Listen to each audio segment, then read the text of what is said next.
My dear students, ये class 8 का video है। क्लास 8 का जो भी आपका सिलेबस है उसको नज़र में रखते हुए ये वीडियो बनाया जाएगा। आज आपका पहला एपिसोड है।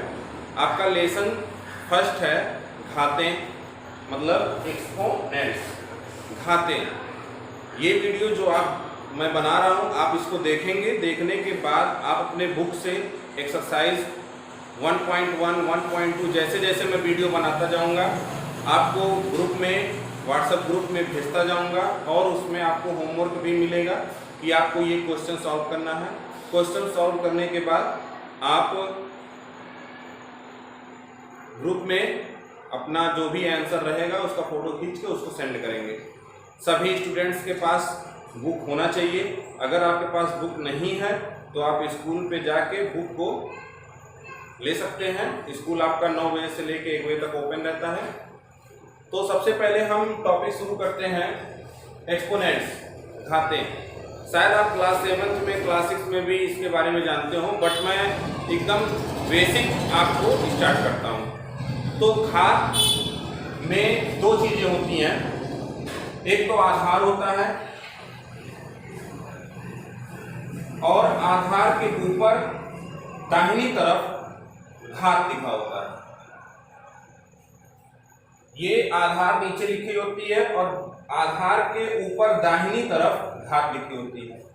जैसे सपोज दैट ये ऐसे लिखा हुआ है, इसको हम क्या पढ़ते हैं? 5 की घात 3। क्या पढ़ते हैं? 5 की घात 3, या अगर इंग्लिश में पढ़ना चाहते हैं तो 5 क्यूब। तो 5 की घात 3 लिखा तो है, लेकिन इसका मतलब क्या है? तो इसका मतलब मैं आपको समझा रहा हूं। इसमें अगर आपको पूछा जाता है कि आधार क्या है, तो मैंने आपको पहले ही ये लिख के बता दिया कि आधार कहाँ लिखा होता है? नीचे लिखा होता है। तो 5 की घात 3 में नीचे क्या लिखा हुआ है? 5। तो इसमें आधार कितना हो गया? आधार हो गया 5 और घात कितना हो गया? तो आधार के ऊपर घात लिखा होता है दाहिनी तरफ ऊपर क्या लिखा हुआ है? 3। तो इसका घात कितना हो गया? 3 हो गया। इसके बाद अगर सपोज दैट हमें क्वेश्चन में पूछता है कि 5 की घात 3 को विस्तार के रूप में लिखिए। विस्तार के रूप में मतलब इसको बड़ा रूप बना देना है। तो मैं आपको ये बताना चाहता हूं कि जब भी जिस संख्या की घात दी रहती है तो उसका मतलब होता है कि उस संख्या को उतनी बार मल्टीप्लाई कर देंगे, गुणा कर देंगे। जैसे यहाँ पे 5 की घात 3 दी गई, तो 5 की घात 3 है, मतलब कि 5 को हम कितनी बार गुणा करेंगे? 3 बार। इसका मतलब 5 गुणे 5 गुणे 5। 5 को कितनी बार गुणा कर दिया हमने? 3 बार गुणा कर दिया। तो ये इसका विस्तार रूप हो गया। इसको कहते हैं विस्तार रूप। और ये इसका जो है, ये इसका है संक्षिप्त रूप। संक्षिप्त मतलब छोटा। मतलब ऐसे कभी क्वेश्चन में दे दिया जाएगा इस तरह 7 × 7 × 7 × 7, बोलेगा इसको संक्षिप्त रूप में लिखिए, मतलब इसको छोटे रूप में लिखिए। तो हम इसमें देखेंगे सबसे पहले तो संख्या किसके बारे में दी गया है?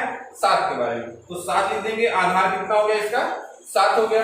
अब देखेंगे 7 को कितनी बार मल्टीप्लाई किया गया, कितनी बार गुणा किया गया।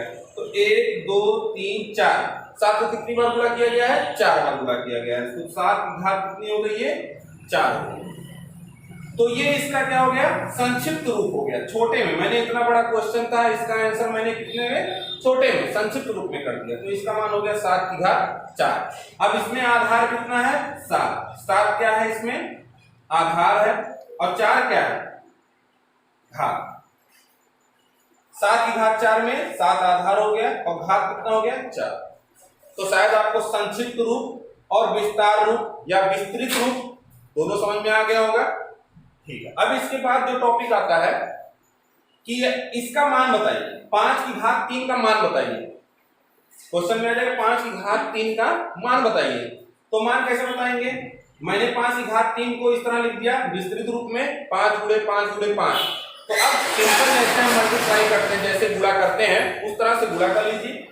5 का 5 बार पहाड़ा पढ़िए, तो 5 का 5 बार पहाड़ा पढ़ेंगे तो 25 हो जाएगा। फिर 25 का 5 बार पहाड़ा पढ़ना है, तो 25 का 5 बार पढ़ेंगे तो 25 पंचे 125 हो जाएगा। तो 5 की घात 3 का मान कितना आ गया? 125 हो गया।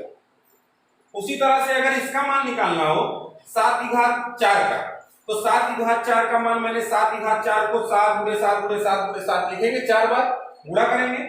फिर इसके बाद 7 का पहाड़ा 7 बार पढ़ेंगे तो 7 सते 49। 49 का पहाड़ा 7 बार पढ़ना है, तो 49 का पहाड़ा तो आपको याद नहीं होगा, तो हम क्या करेंगे 49 इंटू 7 बगल में मल्टीप्लाई कर लेंगे। 7 का पहाड़ा 9 बार पढ़ेंगे, 7 9 63 के 3 हासिल 6 और 7 चौक 28, 28 और 6 कितना हो गया? 34, 343 हो गया। तो अभी मैंने 7 सते 49, 49 सते 343 यहां तक पहुंचे हैं। मतलब अभी एक बार इसमें 7 का और मल्टीप्लाई करना है, तो इनटू कितना कर देंगे 7, 7 3 21 के 1 हासिल 2, 7 चौक 28, 28 में 2 और जोड़ दीजिए तो 28 2 30 के 0 हासिल 3 हो गया। 7 3 21, 21 में 3 जोड़ दीजिए तो 24 हो गया। मतलब 7 की घात 4 का मान कितना आ गया? 2401 आ गया।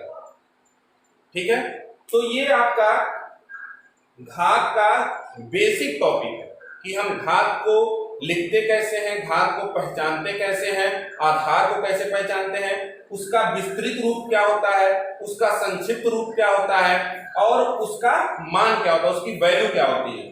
तो संक्षिप्त रूप तो मैं एक बार फिर से आपको रिवीजन कर दे रहा हूं।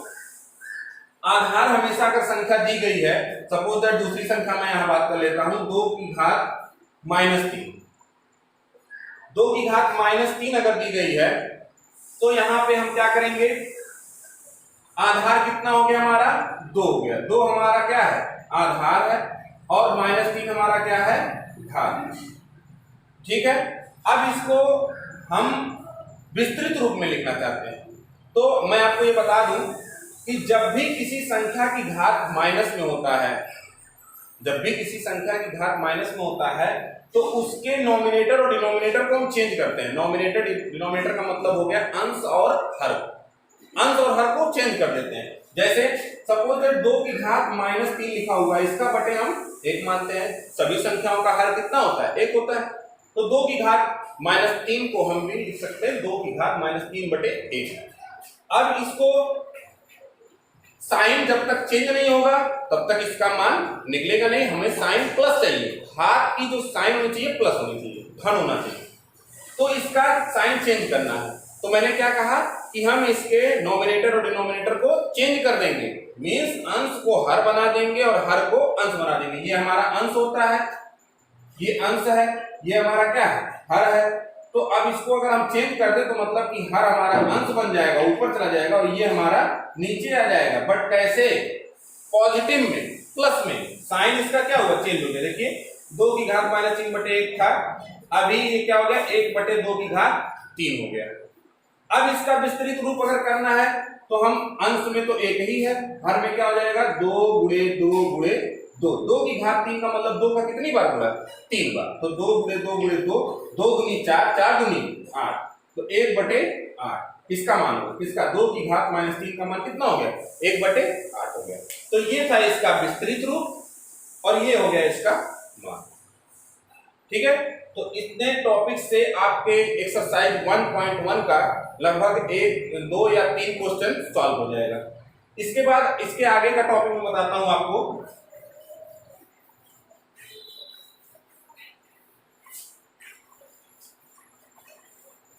अभी तो एक संख्या था जिसका मुझे मान बताना था। कभी कभी आपको इस तरह मिलेगा, देखिए 2 की घात 3 गुणे 3 की घात 2, इसका मान बताइए। 2 की घात 3 गुणे 3 की घात 2 का मान बताइए। तो इसको कैसे करेंगे? 2 की घात 3, तो 2 का कितनी बार मल्टीप्लाई, कितनी बार गुणा हुआ है?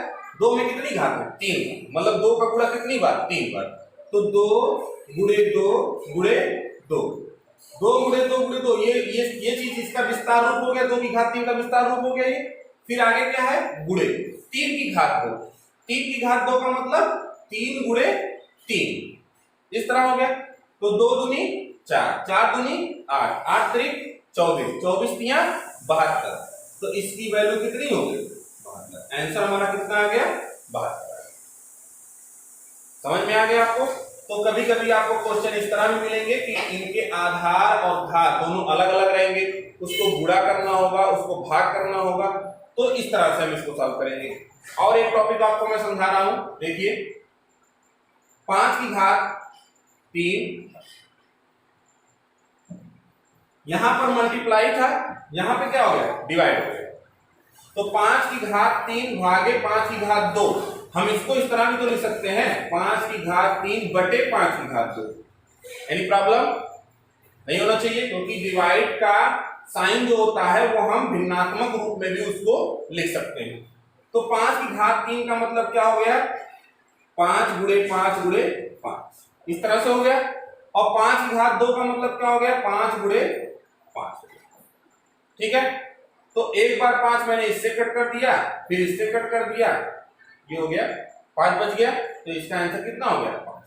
और अगर देखिए अभी इसमें 5 आधार है, इसमें भी 5 आधार है, तो अभी इसके आगे के टॉपिक में आपको ये भी बताया जाएगा कि जब घातांकों वाले क्वेश्चन में घातांक के आधार जो होते हैं वो सेम होते हैं, जैसे यहाँ पर सेम आपको मिला, देखिए इसमें अलग अलग था, इसमें 2 था, इसमें 3 था, बट यहां पर क्या हुआ, आधार आपको सेम हो गया, 5 मिला इसमें भी इसमें भी, लेकिन घात इसका क्या है, अलग अलग है। तो इसका कुछ फार्मूला होता है, अभी तो मैं आपको ये सिंपल बेसिक बताया हूं, फार्मूला इसका जब बताया जाएगा तो इसको फार्मूले के तौर पे आप सॉल्व करिएगा कि जब आधार बराबर हो, घात अलग अलग हो और उनमें डिवाइड हो, तो हम कौन सा फार्मूला यूज करते हैं। ठीक है, तो इस तरह आपका बेसिक हो गया। इसके आगे की टॉपिक पे आपका जो भी क्वेश्चन बनता है आप एक्सरसाइज को देख के सॉल्व करिएगा। फर्स्ट सेकंड थर्ड क्वेश्चन जहां तक आप सॉल्व कर पाते हैं सॉल्व करिएगा। इसके आगे की टॉपिक अगले एपिसोड में आपको बताई जाएगी।